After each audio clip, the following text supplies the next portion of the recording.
ఇప్పుడు మనం విమెన్లో చూస్తున్న ఇంకొక ప్రాబ్లం ఇన్ఫర్టిలిటీ. అంటే పెళ్ళికి ముందు నుంచి ఎలాంటి జాగ్రత్తలు తీసుకోవడం వల్ల మనం ఇన్ఫర్టిలిటీకి దూరంగా ఉంటాం? సరే, పెళ్ళైన తర్వాత కూడా ఏమైనా సప్లిమెంట్స్ తీసుకోవాలా? ఎట్లాంటి లైఫ్ స్టైల్ మనం ఫాలో అవ్వాలి? మెయిన్గా ప్రీ మ్యారిటల్ బ్లడ్ టెస్ట్ అని ఒకటి అన్నారు కదా, అంటే పెళ్లికి ముందు ప్రీ మ్యారిటల్ షూట్ కంటే important pre marital blood test.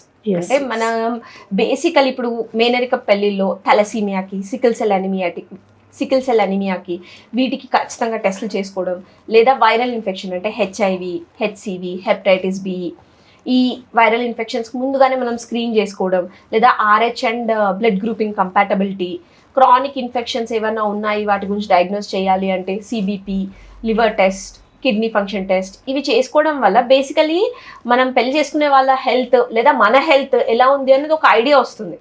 So అట్లా బెటర్గా ప్లాన్ చేసుకోవడం చాలా ఇంపార్టెంట్.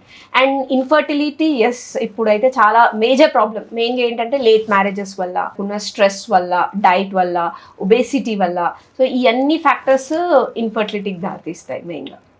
అండ్ ఆల్కహాల్, స్మోకింగ్ ఇవి కూడా చాలా ఇంపార్టెంట్ రోల్ ప్లే చేస్తాయి. అంటే ఆల్వేస్ ఇన్ఫర్టిలిటీ అనగానే మన సొసైటీలో ఓన్లీ ఉమెన్ని మాత్రం అంటే ఓన్లీ ఉమెన్ వల్లే ఇన్ఫర్టిలిటీ వస్తుంది అని అనుకుంటారు.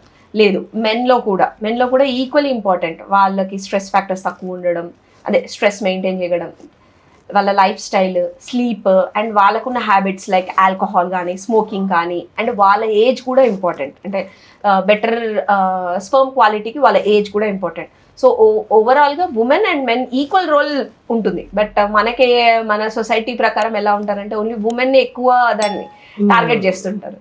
సో ప్రీ మ్యారిటల్ ఫోటోషూట్ కంటే ముందు బ్లడ్ టెస్ట్ చాలా ఇంపార్టెంట్. మేడం చెప్పినట్టు బ్లడ్ టెస్ట్లు అన్నీ చేసుకుందాము.